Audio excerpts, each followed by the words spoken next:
Do you know how stupid it is that this year, 2025, is the first time that everybody is on the Fantastic Four hype train? I mean, as a professional gatekeeper, I can't stand that everybody's playing Marvel Rivals and talking about the new movie, and they haven't read the sacred text. They don't know this stuff like I do. No, I'm kidding. I think that's a really reductive viewpoint to have. I think it's dumb when people do that. I don't actually think that way. In fact, I am more excited than probably anybody that this is the year the Fantastic Four are entering the public consciousness, that everyone's really stoked about them, really excited about them. I just couldn't be happier about it. I think it's really fantastic. Pun intended, of course. But if you're jumping on the hype train, if you're getting into the Fantastic Four this year and you want to know what it is that you should be reading in the comics world to understand the characters and know where they come from and why they're important and why they're cool, I've got the information. Let's jump into it. As Marvel's first family, I think that there is nothing better you can do to understand the Fantastic Four and their place in Marvel history than read the original stuff. This is the Essentials. This is a black and white edition. This stuff is mostly out of print now, but you can find all these early Stan Lee and Jack Kirby stories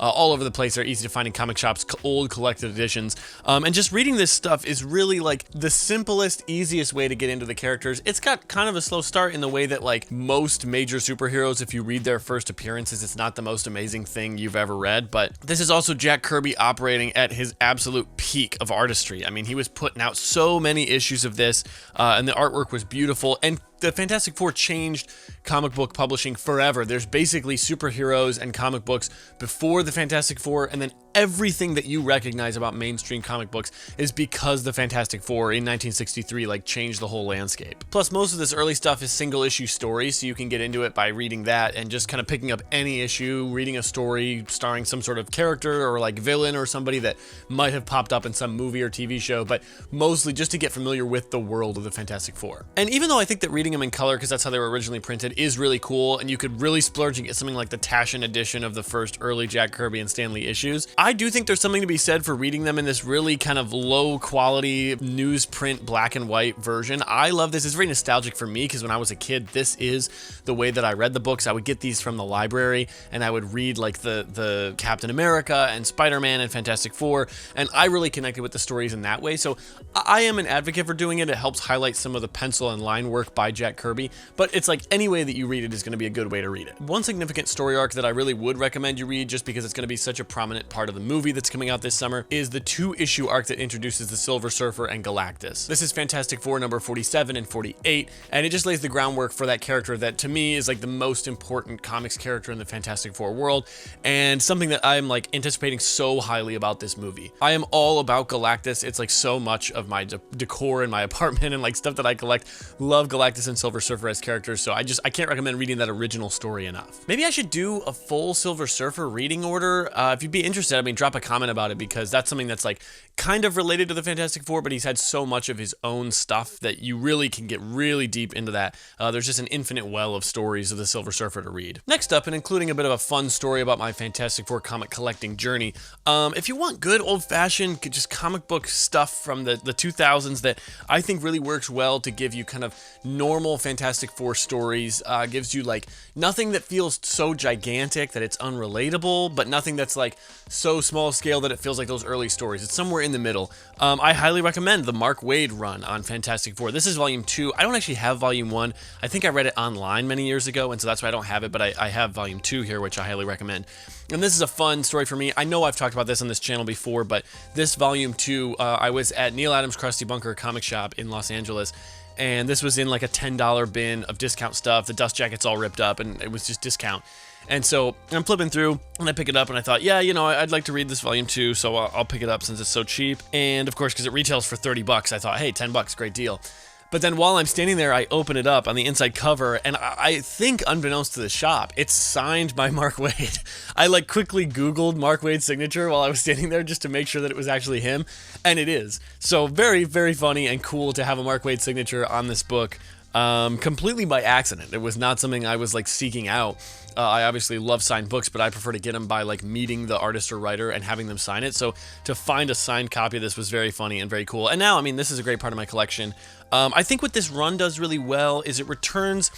There had been a long stretch of time with the Fantastic Four where they were either like not at the forefront of Marvel publication, they were deprioritized as big heroes, or they were kind of the entire universe. Like they were so important to what was going on that it kind of suffocated their character moments, because it was like Reed Richards was this near omnipotent being at the top of Marvel's like hierarchy of heroes. And so I think the Mark Waid run does a really good job of humanizing them, returning them to just like monster of the week, sci-fi adventure antics, because fundamentally I think the Fantastic Four are best when they're not as much a superhero team as they are like a science adventure exploration team. And that is why I'm really excited about this movie in the summer, because it does look like from the little tiny bit of marketing material we've seen that is the angle they're going with, that like it's going to be more scientific, it's going to be more about adventure and exploration than it is going to be about like fighting a giant, you know, monster or alien or bad guy villain. I'm sure those things will all be there, and obviously Galactus is the villain, but I think that we're going to get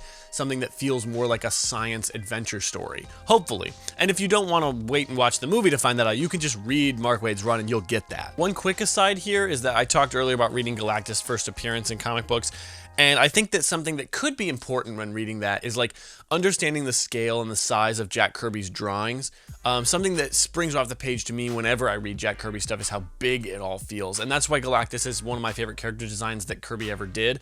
It's because he scaled him in such a way where it felt so incomprehensibly large. Like he could exist in our world. He would have been so gigantic.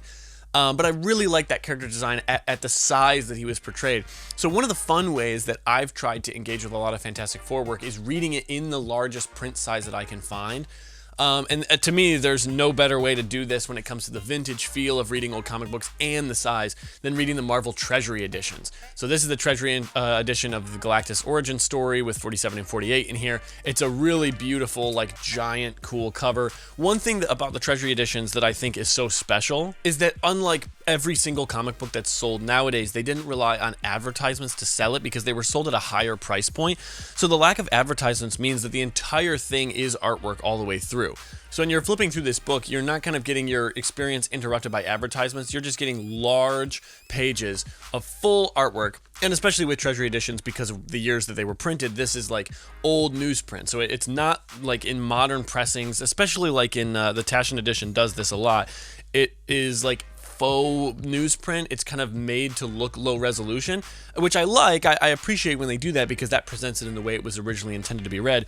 But specifically, the Treasury editions feel like the one time that you could read the story at a larger print size at the time that they were still printing them in this medium that looked like newsprint and looked kind of low quality. So you get all the charm of old comic books, but you get the size that lets you appreciate the detail. So then when you get big spreads like Galactus on this page, it's like you can totally tell what Kirby was going for with his pencils. You can tell the exact aesthetic of it.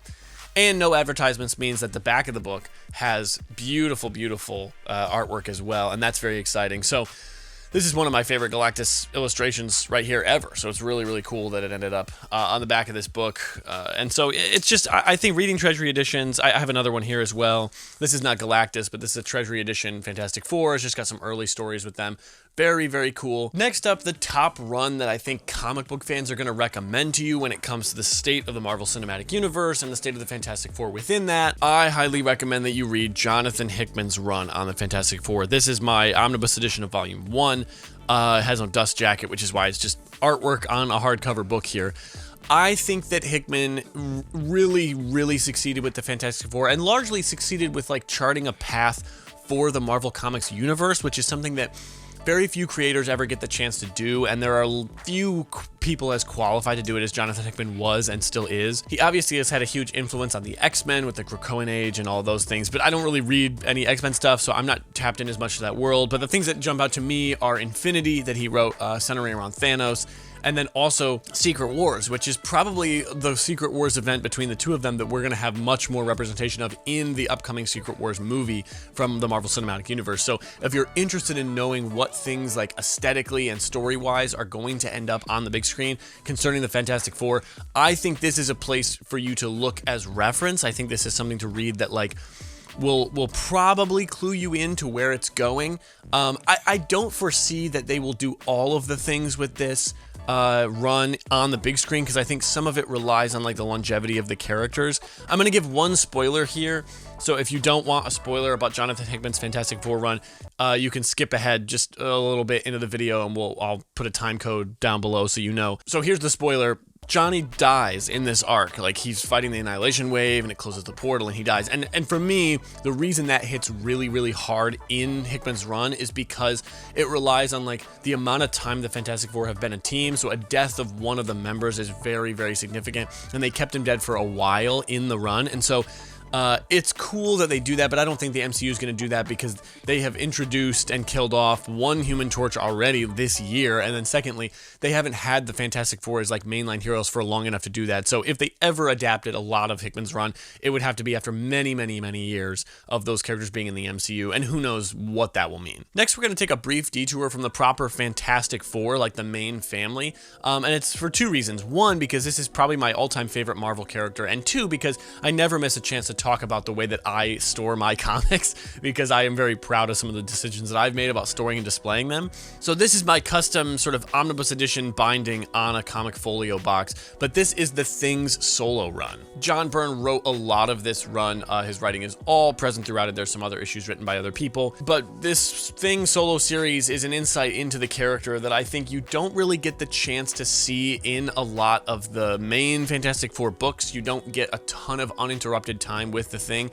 I think he gets highlighted really well in Jack Kirby's work because Jack Kirby talked about the Thing being sort of his self-insert character, and so you do get a lot of that imagery in those early years of the Fantastic Four, but since then it's like it's difficult to get any one-on-one time with any member of a team in a team book. You know, if you're reading The New Warriors, you're not getting like a ton of time with Night Thrasher or Nova or something, right? You're just going to kind of get team stuff. But when they give them a solo series, and I know this is the thing that happens with the X-Men over and over and over in order to do character work with those characters, but when they give them a solo series, you get a chance to really soak in a lot of information about that character, their background, where they come from, what their goals are, where they want to go, and give them time to have their own experiences. For me as a kid, it was like really powerful and interesting at the end of the original Secret Wars run when Ben decided to stay on Battleworld because he could live a normal life there. I thought that was so compelling a way to like distinguish him from the Fantastic Four, give him a break from being there, and give him a chance to live what he felt like was a normal life. And that really did kickstart my interest in the Thing as like a solo character. So they've done a lot of really great work in this run. I highly recommend it. I have two sort of volumes that I've done here. Each of these volumes have 15 issues in them, so I have to do one more. I don't have a comic folio box right now, but I highly recommend basically any solo series of the Thing. John Byrne's, this is a really good run, but there was one from 2021 or 2022, I think, that I also really enjoyed. That one is written in such an odd, like cool way. All of the language and dialogue is very interesting. So I highly recommend that. Next up, I don't have a trade paperback or any sort of collected edition for this because it's still coming out, but I do have a t-shirt. That's right, I'm talking about the Ryan North run. This is the current run on Fantastic Four.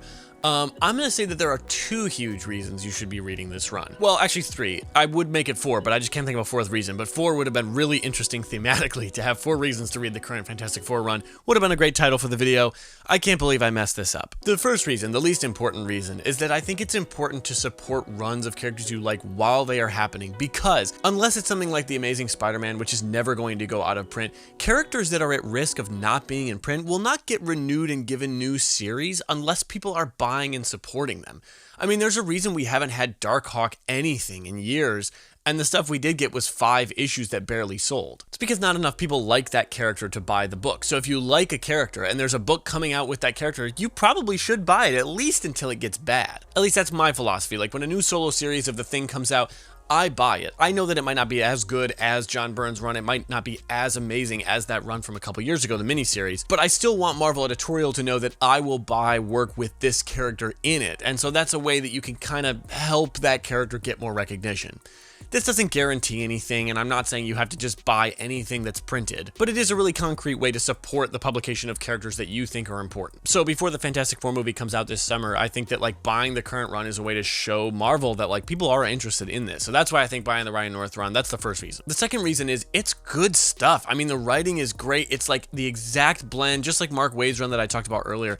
It is like the exact blend of fun and like science-y and like adventure and kind of mystery. Like you're not exactly sure everything about the world, but it's going somewhere and you're learning stuff. And like I think it's really, really great. I'm a couple issues behind right now, so don't judge me if I'm not 100% up to speed, but I highly recommend this run because I think the writing is great. The third and final reason ties into my final recommendation of this video, so we're just going to call this Alex Ross Hour. I mean, you know, every single video on this channel could be called Alex Ross Hour. I would be fine with that. He's all over the walls. He's on everything that I own. Like, there's something, this is Alex Ross, you know, like everything is Alex Ross. This third and final reason to read the Ryan North run on Fantastic Four is because the covers by Alex Ross are like a generation-defining run of covers on a comic book. There have been so many Alex Ross covers over the years for different series. Obviously, he did like the Immortal Thor. My personal introduction to him when I was younger was when he was doing all new, all different Avengers every month. He did the Iron Man Captain America series. He's done another Captain America series. He even did a brief run on the Amazing Spider-Man, which I've always really found interesting because I don't always think of Alex Ross as someone who does a lot of Spider-Man work. I know he has done some pretty prominent pieces, but generally you think of him as somebody who operates in like the Avengers and Fantastic Four space. So it's really cool when he did that run on Amazing Spider-Man. But the covers on the Ryan North run, I mean, this is one of those covers, and you can just go through the list of all of them that have come out. They are phenomenal. It is very humorous to me just because the interior art looks nothing like Alex Ross. The interior art is really, really good, don't get me wrong. It's just funny the way that there's kind of this artistic whiplash where you're going from like very like comic book-esque art in the interior to like these grand, beautiful portraits on the outside of the Fantastic Four. But I just think that this is some of the most fantastic work Ross has ever done. I think that over time it will come to be appreciated. Like, they could do a book of just the covers from this run, and I would buy it. And speaking of Alex Ross drawing the Fantastic Four, let's get to my final recommendation, which is, of course, Fantastic Four Full Circle. Actually, this is a little small. Let's look for something bigger. Yep, this is much better. Here we go. This is the expanded deluxe edition of Fantastic Four Full Circle. If you're gonna read it and you have the cash, buy this version. All I can truthfully say about this edition, other than the fact that it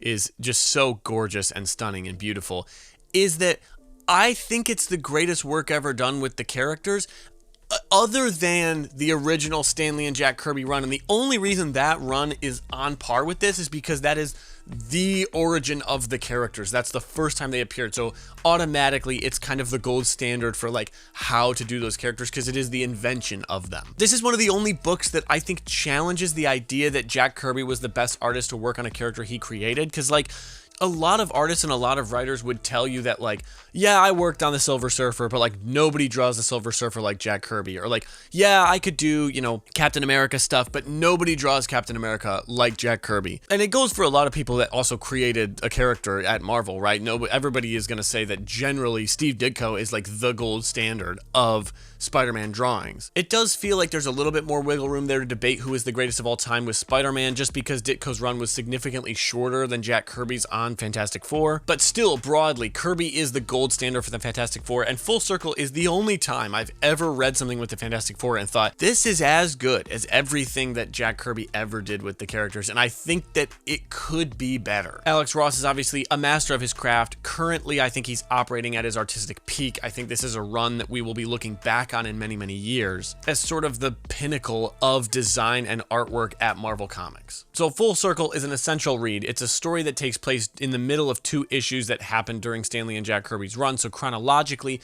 you don't need a lot of context to read it. If you read the deluxe edition, it gives you those issues to contextualize it so that you can read it in story context, and you get extensive sketches and background history about the writing and the design, especially things like the logo choice and the suit colors and design and the art process. Like the fact that Alex Ross used inks instead of gouache paint for this is just like really, really interesting and novel for him. It feels like it's not common for an artist to take their entire medium that they've been working in for like 20 plus years and switch it up completely for a new project, and it end up being arguably the best project of their entire career. But that's what Alex Ross did here, and the way that you engage with the Fantastic Four after this book, I think, is fundamentally different than however you went into it. Oh, and one last one that I almost forgot is Fantastic Four Grand Design. When we're talking about old style newsprint reproductions, but using modern artwork, this is exactly what I'm referring to. This isn't actually printed at low quality. It's just designed to look like an old and faded comic book, but I love it for that.